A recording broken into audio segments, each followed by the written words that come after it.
সুপ্রিয় শিক্ষার্থী, আজকে আমরা জ্যামিতির একটা সমস্যার সমাধান করব। বৃত্ত সংক্রান্ত একটি সমস্যা।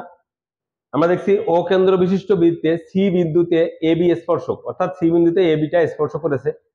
ডি ও ই বৃত্তের পরিধির উপর দুটি বিন্দু, ডি এবং ই পরিধির উপর দুটি বিন্দু। ডিসি বি কোণ ইকুয়াল টু 50 ডিগ্রি হলে সিইডি কোণের মান নির্ণয় করতে, অর্থাৎ সিইডি কোণের মান নির্ণয় করতে হবে। তো সমস্যাটি সমাধান করার জন্য আমাকে মেইনলি যে কাজটা করতে হবে, যেহেতু আমরা জানি স্পর্শক বিন্দু এবং কেন্দ্রের সংযোজক রেখা অর্থাৎ ব্যাসার্ধ এবং স্পর্শক বিন্দু পরস্পরের উপরে লম্ব, অর্থাৎ এই কোণটা 90 ডিগ্রি কোণ উৎপন্ন করে।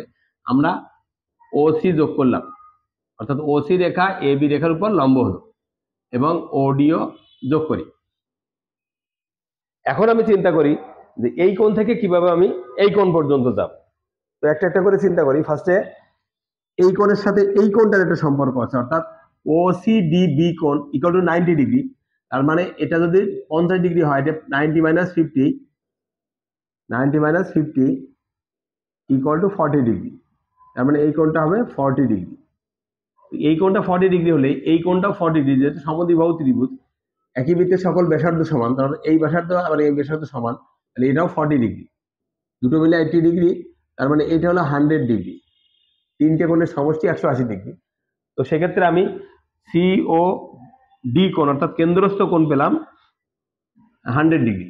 এই সিইডি কোণ বা সিইডি কোণ যেটা, এই কোণটা আমরা জানি পরিধিস্থ কোণ, যেটা সিডি চাপের উপর দণ্ডায়মান পরিধিস্থ কোণ, অর্থাৎ সিইডি কোণের মান সি ও ডি কোণের অর্ধেক। অর্থাৎ আমরা জানি পরিধিস্থ কোণ বৃত্তস্থ কোণের কেন্দ্রস্থ কোণের অর্ধেক। তার মানে আমি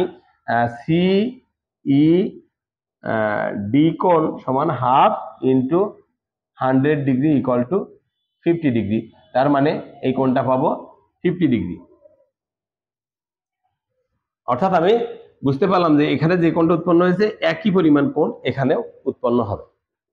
তো আশা করি আমরা বুঝতে পেরেছি কিভাবে সমস্যাটি সমাধান করতে হবে। Thank you very much.